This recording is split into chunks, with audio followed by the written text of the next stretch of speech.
বর্ষা মরশুমে সম্ভাব্য জলাবদ্ধতা ও বন্যা পরিস্থিতি মোকাবিলার প্রস্তুতি আরও জোরদার করতে মুখ্যমন্ত্রী ডক্টর মানিক সাহা শনিবার টিআইএফটির কনফারেন্স হলে উচ্চ পর্যায়ের এক পর্যালোচনা বৈঠকে অংশ নেন। বৈঠকে আগরতলা পুর নিগম সহ বিভিন্ন স্থানে বন্যা মোকাবিলার প্রস্তুতি এবং বিভিন্ন সচেতনতামূলক ব্যবস্থা নিয়ে বিস্তারিত আলোচনা ও পর্যালোচনা করা হয়। বৈঠকে সংশ্লিষ্ট দপ্তরগুলোর মধ্যে সমন্বয় আরও শক্তিশালী, আগাম সতর্কীকরণ ব্যবস্থা কার্যকর রাখা এবং জরুরি পরিস্থিতিতে দ্রুত ও কার্যকরী সাড়া প্রদানের উপর বিশেষ গুরুত্ব আরোপ করা হয়।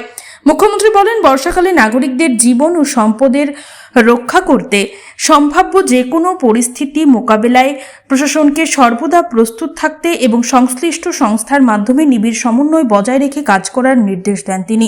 এছাড়াও জলাবদ্ধতা নিরসন, উদ্ধার ও ত্রাণ কার্যক্রম সহ প্রয়োজনীয় সব ধরনের প্রস্তুতি নিশ্চিত করার উপরও তিনি গুরুত্ব আরোপ করেন। বর্ষা মরশুমে সম্ভাব্য জলাবদ্ধতা ও বন্যা পরিস্থিতি মোকাবিলার প্রস্তুতি আরও জোরদার করতে মুখ্যমন্ত্রী ডক্টর মানিক সাহা শনিবার টিআইএফটির কনফারেন্স হলে উচ্চ পর্যায়ের এক পর্যালোচনা বৈঠকে অংশ নেন। বৈঠকে আগরতলা পুর নিগম সহ বিভিন্ন স্থানে বন্যা মোকাবিলার প্রস্তুতি এবং বিভিন্ন সচেতনতামূলক ব্যবস্থা নিয়ে বিস্তারিত আলোচনা ও পর্যালোচনা করা হয়।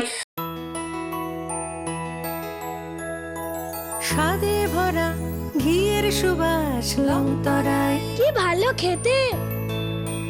শুদ্ধ ঘিয়ের আবেশ ভরা লংতরায়, অপূর্ব সুগন্ধ, পুষ্টি ভরা ঘিয়ের খাবার, গাওয়া ঘি প্রিয় সবার লংতরায়। একেই বলে বিশুদ্ধ ঘি। বিশুদ্ধ ঘি নাম মনে রেখো লংতরায়। লংতরাই ঘি রোজ খাবারে তোমাকে চাই। লংতরাই লংতরাই লংতরাই।